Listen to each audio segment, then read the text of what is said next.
بصوا حبايب قلبي عاملين ايه؟ وحشتوني والله. انا رجعت لكم تاني بعد ما العدس استوى السلق. انا دلوقتي بعمل ايه؟ بصوا بصلايه وفصين توم كده.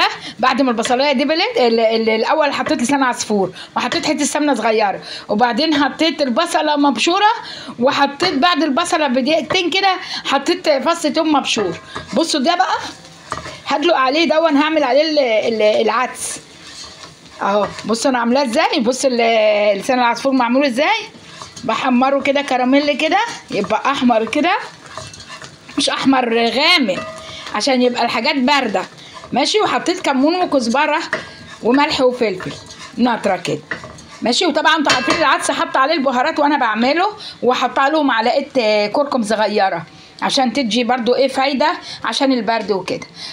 هنا عملت بقى العيش، قطعت العيش مكعبات كده. بصوا العيش قطعته كده، بصوا مكعبات، دهنته بحته سمنه صغيره بلدي، وحطيت عليه بصل بودره وتوم بودره، وحطيت معاه فصوص توم كده. انا حاطه الفصوص التوم دي في قلب زيت زيتون في التلاجة في برطمان. بصوا انا بعمله ازاي اهو.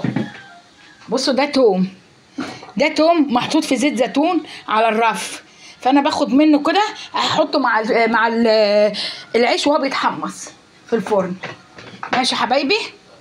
ولما بيتعمل يتحمر معاه التوم بقوم اما بتحمر التوم معاه بدهنه مع العيش. بصوا خلاص كده البصله، بصوا خدت اللون الجميل اهو، البصله اخدت اللون الجميل. هرمي بقى عليها العدس بعد ما ضربته بالهاند بريندر. بص اهو، ده العدس اللي انا سلقاه معاكم. على فكره العدس ده حاطه له جزر وطماطم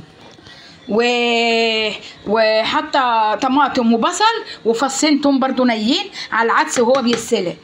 توم وبصل وطماطم، بصلايه صغيره وجزر، وحاطه معاه حبه بزله، حاطه بزله وحاطه قرن فلفل اخضر على احمر، يعني حته كده وحته كده، مش حراقين يعني، هما مش حراقين.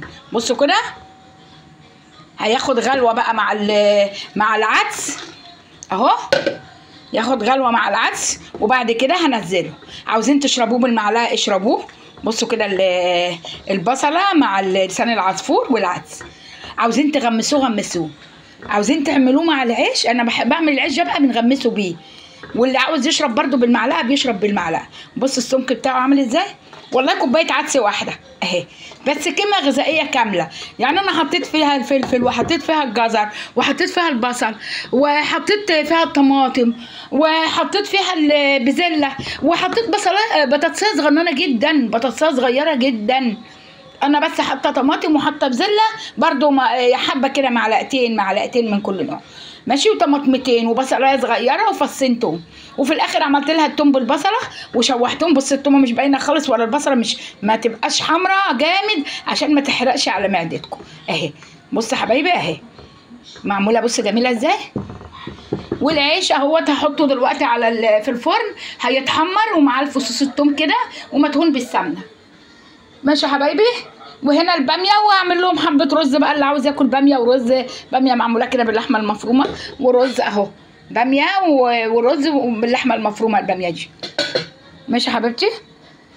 هتوحشوني والله، اتفضلوا معانا لايكات بقى وقلوب حلوه كده من عندكم وما تنسونوش بقى عشان اتن معاكم على طول. والله انا بعمل لكم وانا ربنا يعلم بيا عندي صداع جامد قوي، البرد تعبني جدا.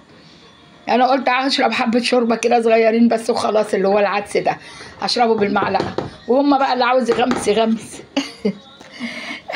اشوفكم على خير يا حبايبي، يوم جديد عليكم سعيد، اللهم امين يا ارحم الراحمين يا كريم يا رب.